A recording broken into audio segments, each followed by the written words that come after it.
La misa explicada por el Padre Pío. Estimados amigos, mi nombre es Diego Mauricio Duque y este es su canal Bajo el Auxilio del Padre Pío.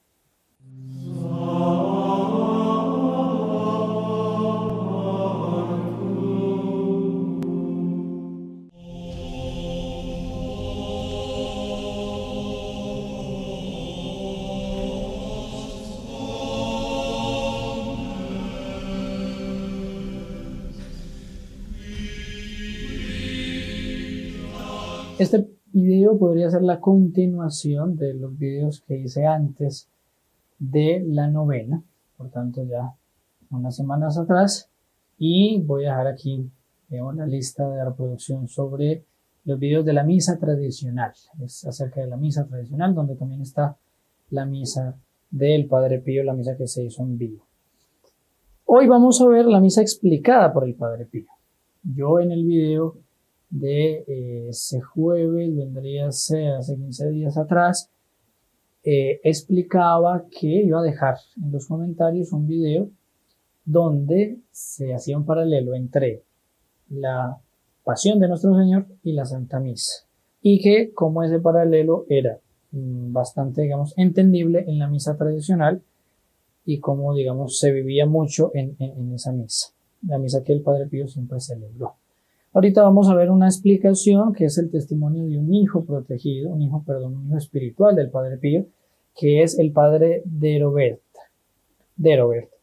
un hijo espiritual del Padre Pío, y es un artículo en español, traducido al español por catholic.net. Entonces vamos a verlo. El Padre de Robert, un hijo espiritual del Padre Pío, nos explica ese sentido de la misa. Como hablamos de la misa, pues recuerden que ayer tuvimos la misa, una gracia espectacular, una gracia infinita, que es la Santa Misa, y sobre todo la misa como el Padre Pío la celebraba.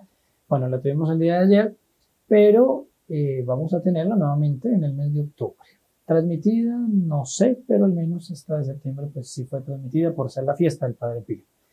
Ya entonces en octubre tendremos nuevamente la misa de súplicas al Padre Pío, en la que ustedes pueden estar, y no solo ustedes, sino todos con los que ustedes compartan este video o cualquiera del canal están en esa misa, con solo inscribirse en el link que está aquí abajo, que los lleva a nuestra página, y que solamente tiene 3, digamos, no son sacrificios, son actos de apostolado, porque así ayudamos a que este canal crezca y el Padre Pío llegue a muchos lugares.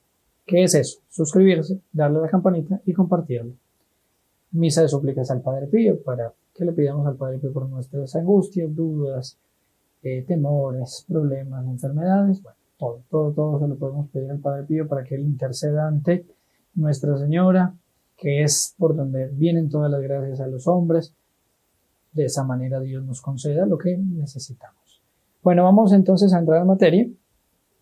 El artículo nos dice que este hijo espiritual del Padre Pío, este sacerdote, explica el sentido que tenía la misa para el santo de Pietrelcina, es decir, para el Padre Pío. Entonces nos dice este padre: él me había explicado poco antes de mi ordenación sacerdotal que celebrando la misa había que poner el paralelo, su cronología y la cronología de la pasión de Cristo, porque la misa está en paralelo con la pasión, es decir, todos los símbolos de la misa, eso se ve sobre todo en la misa tradicional, van, digamos, como que correlacionados o análogos a una parte de la pasión de nuestro Señor.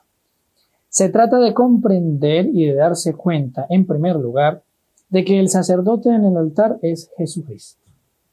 Lo primero que hay que saber. Y el sacerdote, cuando está en el altar, él es Jesucristo. Lo que él haga en el altar es lo que haría nuestro Señor. Por tanto, no se entendería por qué un sacerdote haría cosas indebidas para un sacerdote, porque él allí es nuestro Señor Jesucristo. Él representa a nuestro Señor, actúa como siendo nuestro Señor. Bueno, entonces él allí es Jesucristo. Eso es lo que el Padre Pío le enseñaba a este hijo espiritual suyo, que además iba a ser sacerdote. Y desde ese momento, Jesús, en su sacerdote, revive indefinidamente su pasión. Es decir, su pasión va siendo renovada una y otra vez hasta el fin de los tiempos por los sacerdotes. Por tanto, el sacerdote debe vivir con una compostura de aquel que es que representa a nuestro Señor Jesucristo. Por eso la importancia de el hábito talar, ¿no? De la sotana. Representa como si fuese su ataúd. Es decir, Él está muerto para el mundo, solo vive para Dios. Él está separado del mundo, está entregado solo a Dios, y es la figura de nuestro Señor Jesucristo que va y que es fácilmente reconocible. Sigue entonces el artículo, y este es el itinerario de la cronología y orden en paralelo de la misa y de la pasión. Entonces el padre aquí va a explicar cuál era ese paralelo. Esto él lo aprendió de nuestro santo capuchino. Recuerden que tuvimos, digamos, toda esta serie, toda esta lista de reproducción de la misa tradicional. Es muy sencilla, yo quise abordar las cosas de manera muy simple, hasta simplísima además, o sea, demasiado simplísima, pero aunque sea tan simple, digamos, tiene un cierto valor para aquellas personas que apenas se acercan. Y también tenemos las entrevistas que se le hizo al Padre Pío, que las publicamos jueves y viernes santos sobre cómo él vivía la misa, para poder entender por qué la misa tradicional y por qué estos momentos que coinciden entre la misa y la pasión. Solo así se puede entender bien esta lectura, con esa entrevista y con lo que vimos de la misa tradicional. Desde la señal de la cruz hasta el ofertorio, ¿qué tiempo es ese? Dice, es el tiempo de encuentro con Jesús en Getsemaní, sufriendo con Él ante la marea negra del pecado, unirse a Él en el dolor de ver que la palabra del Padre que Él había venido a traernos no sería recibida, o sería recibida muy mal por los hombres. El sufrimiento que nuestro Señor tuvo en el huerto de los olivos. Y desde esta óptica hay que escuchar las lecturas de la misa que están dirigidas personalmente a mí y a nosotros. La lectura del Evangelio, la lectura de una de las cartas de San Pablo, o en fin, digamos la primera lectura o del Antiguo Testamento y el Evangelio. En la misa tradicional solo están esas dos lecturas, usualmente, y se debe escuchar entonces porque esa palabra de Dios está dirigida a nosotros personalmente. Es Dios el que nos habla, es palabra de Dios literalmente. Luego sigue el ofertorio. El ofertorio evoca el arresto de Jesús. La hora ha llegado.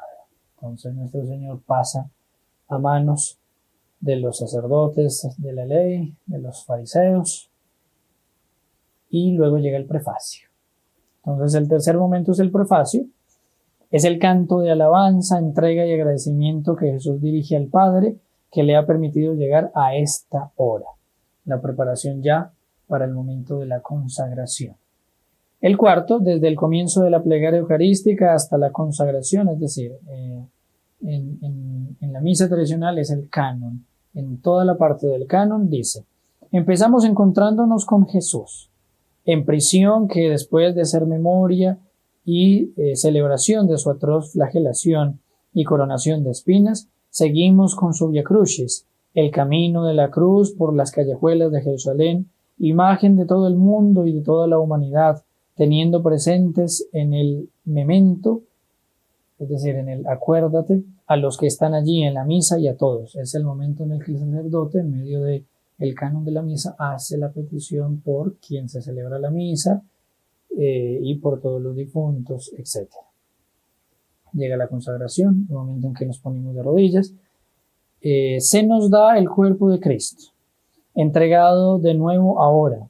Es místicamente la crucifixión del Señor y por eso el Padre Pío sufría atrozmente en este momento de la misa durante la consagración.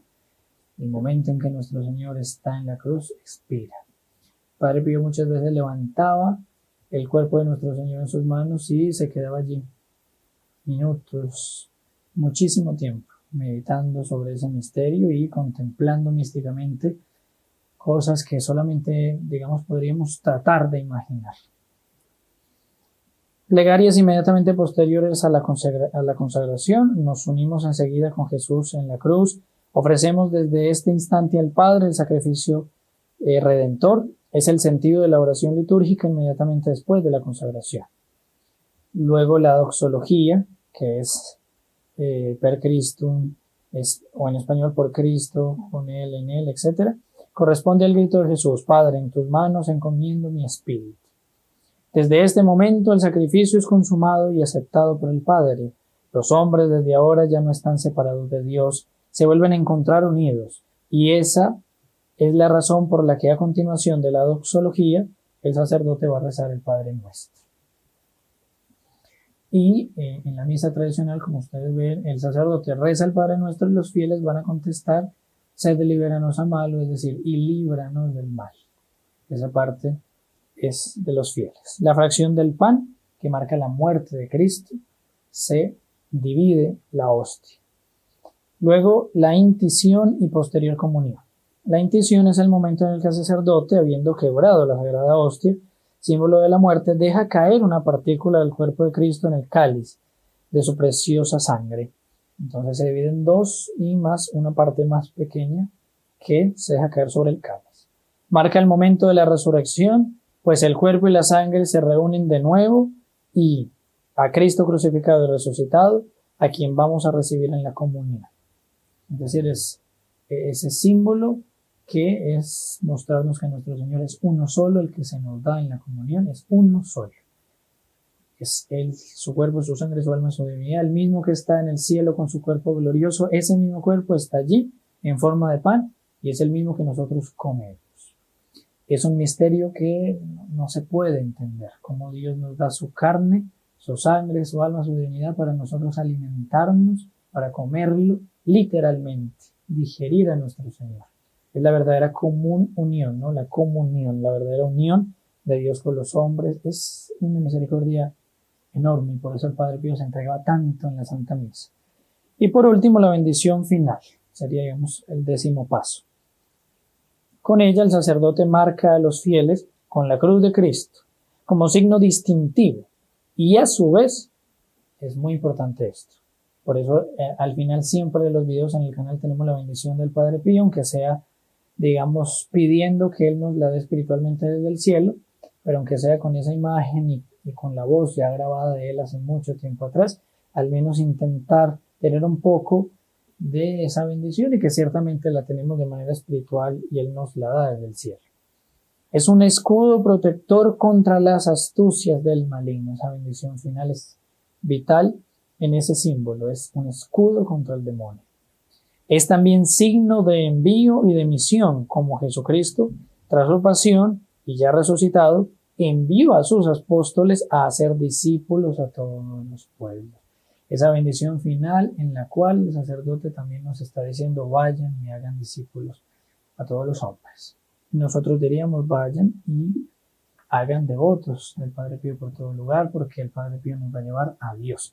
Entonces, nosotros somos discípulos, somos como que apóstoles también del Padre Pío. Entonces, apóstoles, primero los hijos protegidos del Padre Pío, porque es con su ayuda que nos permiten llegar a esa meta de 1 millón de hogares que tengan esta imagen del Padre Pío. Recuerden que si ustedes están fuera de Colombia y quieren también comunicarse con nosotros, sabemos que no podemos enviarles directamente la estampa, pero si quieren comunicarse con nosotros lo pueden hacer poniendo más 57 y de allí marcando el número 328-12-0525. Y para los colombianos simplemente con este número y pedimos la estampa del Padre Pío, que ya está también bendecida. Hagamos pues apostolado, una manera de hacerlo muy sencilla, siendo hijos protegidos del Padre Pío, más sencilla aún, dándole me gusta para pedir una bendición al Padre Pío, comentando, suscribiéndose, compartiendo, y todo eso son obras de este apostolado de llevar al Padre Pío por todo lugar. Estamos pues en el mes del Padre Pío, estamos celebrando al Padre Pío todavía, es su llegada al cielo y el hecho que Él desde el cielo pues nos esté esperando y desde allí nos bendice y nos espera para que entremos con Él a la vida eterna, para adorar a Dios eternamente, para estar con Nuestra Señora en la eternidad. Ese es nuestro objetivo. Para eso vivimos, para eso estamos y debemos luchar para que así sea. Vamos entonces a hacerlo juntos en esta familia de almas que es bajo el auxilio del Padre Pío, para que todos estemos bajo su auxilio, para que todos lleguemos a ser hijos espirituales del Padre Pío. Les agradezco inmensamente sus oraciones y sé que van a continuar rezando por mí y yo también prometo las mías. El Padre Pío les bendiga abundantemente.